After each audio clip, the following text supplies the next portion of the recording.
mençuria e dhënies së sadakatul fitrit, një institucion i veçantë i cili e pastron agjeruesin gjatë këtij muaji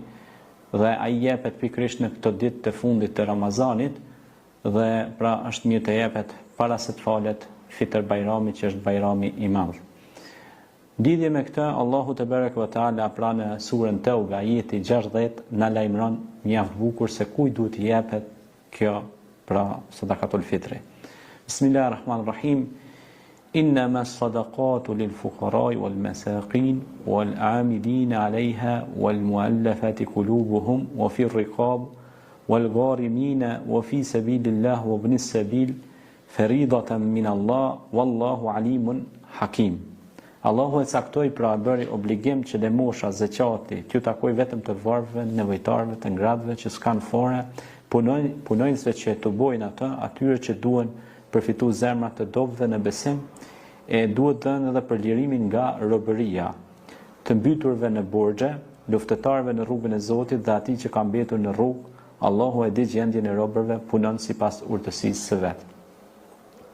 Po ashtu pejgamberi alayhis salatu wassalam ka thënë, agjerimi i muajit të Ramazanit është i varur në mes qiellit e tokës dhe nuk ngrihet, nuk shkon sevapi i tij te Zoti vetëm se me sadakatul fitr. Prandaj pra, agjerimi jepet njerëzve që janë nevojtarë, të varfërve, bonjakëve,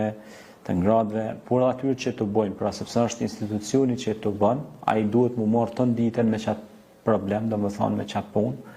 për mi të vupit pasërve, domethënë zakatin, fitrat, pra ai është punëtor. Ai duhet, domethënë është i dedikuar për mbledhjen e domethënë zakatit ose fitrave. Edhe ai duhet paguhet për kohën, për shkak se ai duhet në 7 ditën, 7 orë, 8 orë mu përkushtu veç për çat punë. Pastaj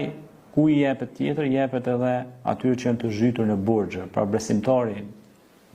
kur është një besimtar që e kanë kaplu borxhet, duhet me ndoni pjesë për këtij fundi edhe me la pra borxhet, me liru, po ashtu me liru nga robëria, edhe në kohën e pejgamberit alayhis salam ka qenë për robërit skleverit që i kanë liru dhe ja u kanë, domethënë, mundësue që me kanë të lirë dhe me praktiku namazin dhe mu bë të mençur me shkollën e për shkolla, në për studime dhe me marrë zanatet dhe me zhvillu përpara, me hecë përpara jetën e tyre. Atyre që përpiqen në rrugën e Zotit, pra ata që munduhen, pra që janë për shembull mësuesit që përpiqen ditën dhe natën për me mësu fëmijët, për me mësu rinin, për me mësu